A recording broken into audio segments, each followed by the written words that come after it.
이제 사울이 왕이 된 때가 40세라는 말로 시작합니다. 그런데 처음에 사울이 왕이 될 때, 즉 사무엘을 통해서 하나님께서 사울을 왕으로 지명할 때까지만 해도 사울은 숨어 있을 정도로 초라한 자였습니다. 그런데 이제는 이스라엘 백성들이 암몬 사람 나하스와 싸우는 사울의 모습을 보고 그가 하나님이 세우신 왕이라는 그러한 권위를 인정하기 시작했지요. 그럼에도 불구하고 그에게 위기가 닥칩니다. 그런데 그 위기는 그의 아들로부터 인함이었다라는 것이죠. 우리 2절과 3절의 말씀 함께 읽겠습니다. 2절과 3절입니다. 함께 읽겠습니다. 이스라엘 사람 3,000명을 택하여 그 중에서 2,000명은 자기와 함께 믹마스와 베델산에 있게 하고 1,000명은 요나단과 함께 베냐민 기브아에 있게 하고 남은 백성은 각기 장막으로 보내니라. 요나단이 게바에 있는 블레셋 사람의 수비대를 치매 블레셋 사람이 이를 들은지라. 사울이 온 땅에 나팔을 불어 이르되 히브리 사람들은 들으라 하니. 3,000명의 군대를 딱 모아서 진을 치고 있었습니다. 아직 전쟁이 나기 전이고, 이때는 아마도 대비하기 위한, 블레셋과의 관계가 좋지 않으니까 전쟁에 대비하기 위해서 준비된 상비군인 것 같습니다. 상비 인원이지요. 그래서 2,000명은 자기가 통치하고 관리하고 나머지 1,000명은 요나단과 함께 요나단으로 하여금 그 군대를 통솔하게 했죠. 그런데 요나단이 어떤 이유에서인지 모르겠지만 블레셋의 수비대 군대를 쳤다는 얘기입니다. 먼저 쳐들어갔다는 얘기죠. 그러니까 이로 인해서 이제 큰일 난 것입니다. 이제 블레셋이 진노하죠. 블레셋이 자기들이 먼저 건들지도 않았는데 이스라엘이 먼저 쳐들어왔다는 것이죠. 그래서 이스라엘을 침략하기 위해서 모이기 시작합니다. 이를 들은 사울과 또한 이스라엘 백성들도 모입니다. 살기 위해서 모이죠. 그런데 블레셋의 수가 얼마입니까? 5절 말씀 함께 읽어볼까요? 5절입니다. 함께 읽겠습니다. 블레셋 사람들이 이스라엘과 싸우려고 모였는데 병거가 3만이요 마병이 6,000명이요 백성은 해변의 모래같이 많더라. 그들이 올라와 벳아웬 동쪽 믹마스에 진침해. 아까 사울의 군대가 요나단이 통솔하는 군대까지 합쳐서 모인 군대가 얼마였죠? 3,000명이었죠. 그런데 요나단이 자신들을 쳤다는 이야기를 듣고 모인 블레셋 사람들의 숫자는, 사람의 수는 셀 수도 없고요. 군사의 수 중에 마병이 6,000명이고 병거가 3만입니다. 말도 안 되는 숫자지요. 엄청난 군대가 모인 겁니다. 게다가 우리가 뒤에서 읽었지만 블레셋 군대는 무기가 철제 무기였습니다. 철기 문화였다는 것이죠. 이스라엘 백성들은 철기 문화 무기를 가진 존재가 사울 왕과 요나단밖에 없는 상황입니다. 나머지는 뭐예요? 청동기였다는 겁니다. 그러니까 무기도 상대가 안 됩니다. 이러다 보니까 사람들이 다 도망가고 숨기 시작합니다. 이스라엘 백성들이 모였던 사람들이 어느 정도인가 하면은 우리 15절 말씀 함께 읽어볼까요? 15절입니다. 함께 읽겠습니다. 사무엘이 일어나 길갈에서 떠나 베냐민 기브아로 올라가니라. 사울이 자기와 함께한 백성의 수를 세어보니 600명가량이라. 아까는 3,000명이었는데 지금은 몇 명이 됩니까? 600명가량이 되어버렸다는 거예요. 너무나 강대한 블레셋이 쳐들어오고 있으니까 겁먹고 다 도망가기 시작한 것이죠. 자기 눈앞에서 군사들이 하루하루가 지날수록 사라져가는, 도망쳐서 없어지 숫자가 확확 줄어가는 모습을 보는 사울의 기분은 어땠을까요? 마음은. 또한 그나마 남아있는 군대들의 사기도 어땠을까요? 그러니까 오늘 본문의 핵심은 사울이 사무엘을 기다리지 못하고 먼저 제사를 드렸다는 데 문제가 되고 있습니다. 가장 큰 핵심은 바로 이 사건이죠. 근데 사울의 입장에서 보면 그럴 수밖에 없습니다. 먼저 사무엘이 약속한 기한 내에 오지 않았습니다. 사무엘이 정한 기한대로 하니까요. 그 다음에 또 어떻습니까? 이스라엘 군사들은 점점 막 도망가고 있는 거예요. 숨고. 그나마 모였던 군대들도.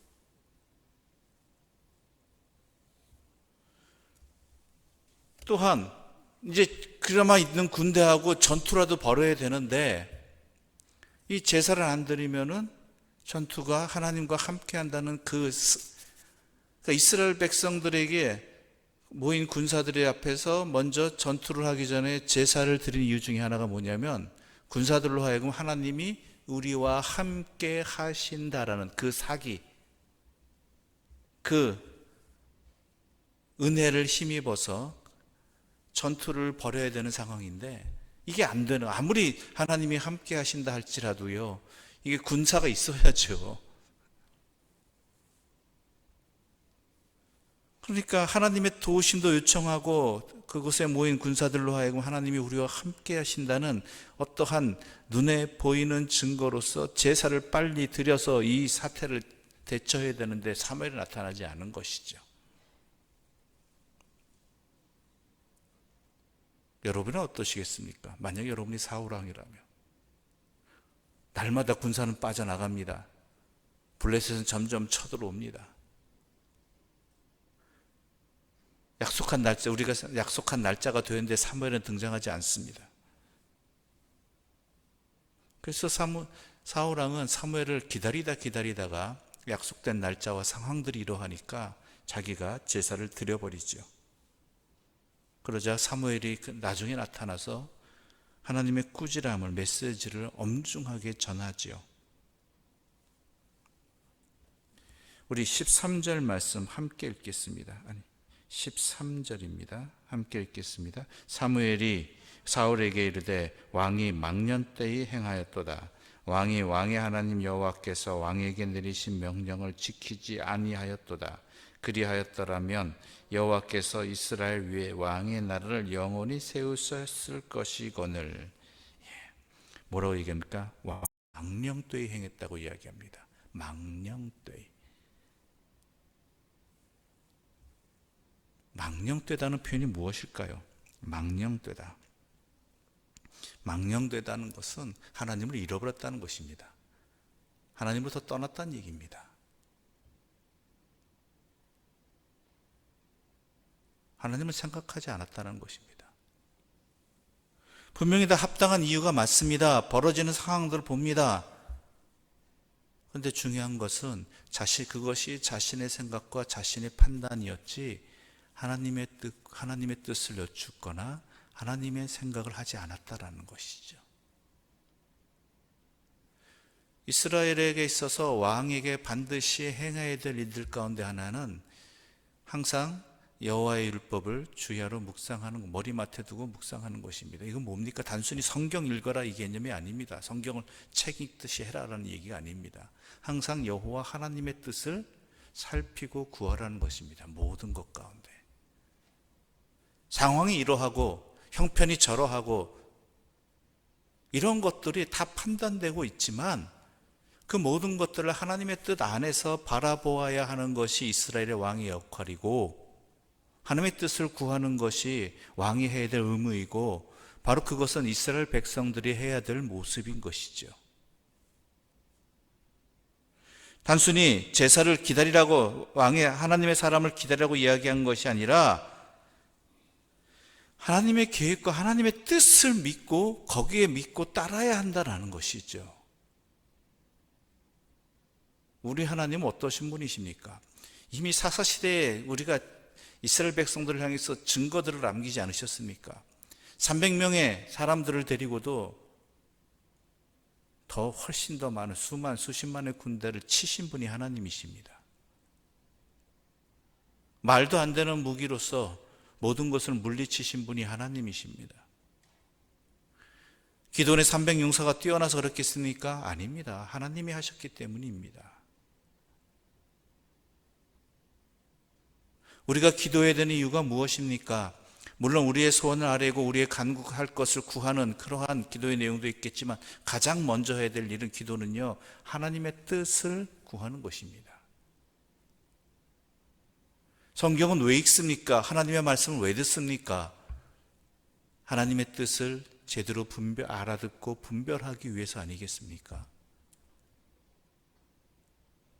모든 상황을 내 판단대로 하고 내 생각대로 하고 내 의지대로 할 거면서 무엇하러 하나님을 찾고 하나님을 믿는다고 이야기합니까? 하나님 믿는다는 것이 교회 다닌다는 얘기 아닙니다. 하나님 믿는다는 것은 하나님의 뜻을 구하고 하나님 뜻에 따른다는 것입니다. 모든 상황이 이러하고 저러할지라도 그 상황 가운데 역사하시는 하나님의 뜻을 구하고 그 뜻에 맞게 살아간다는 것입니다. 아무것도 안 한다는 얘기가 아닙니다. 하나님의 뜻에 따라서 움직이고, 또한 하나님의 뜻이라면 계란으로 바위 치는 것 같다 할지라도 거기에 또한 아멘을 응답하고 하나님이 행하심을 믿고 주의 도구로서 내 자신을 온전히 드리는 온전한 헌신, 순종, 이것을 하나님께서는 기뻐 받으신다는 것이죠. 사울이 스스로 제사를 드렸다는 것은 단순히 제사를 드린 것에 그치는 것이 아닙니다. 하나님의 가르침과 또한 하나님의 뜻대로 나라를 다스리는 것이 아니라 나의 생각과 판단대로 나라를 다스리고 하나님도 그렇게 섬기겠다는 것입니다. 여러분, 하나님 왜 믿습니까? 나의 생각과 나의 판단대로 되기를 바라서, 하나님이 나의 뜻대로 움직여지기를 바라서 하나님을 믿는 것입니까? 아니면 내 자신이 하나님의 뜻대로 살겠다고 하나님을 믿는 것입니까? 잘 분별해야 됩니다. 교만하지 말아야 됩니다.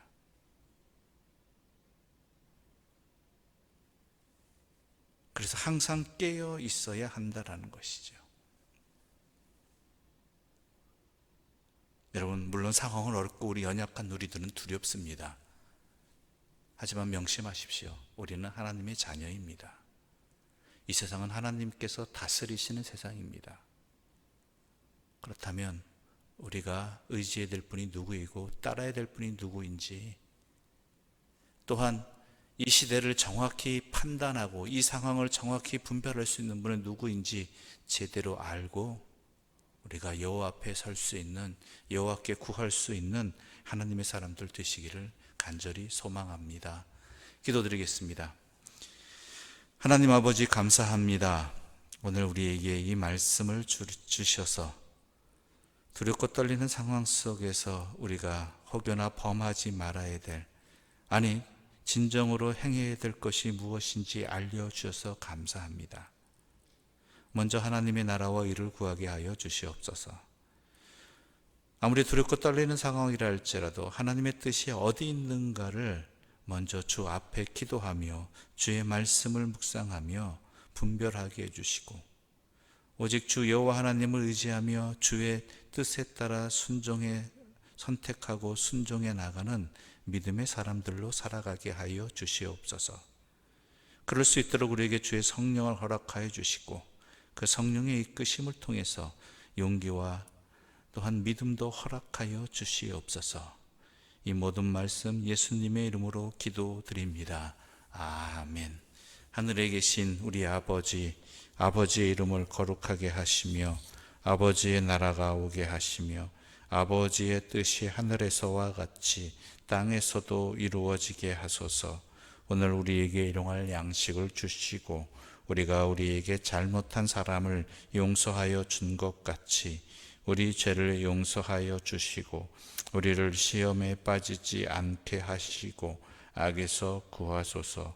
나라와 권능과 영광이 영원히 아버지의 것입니다. 아멘.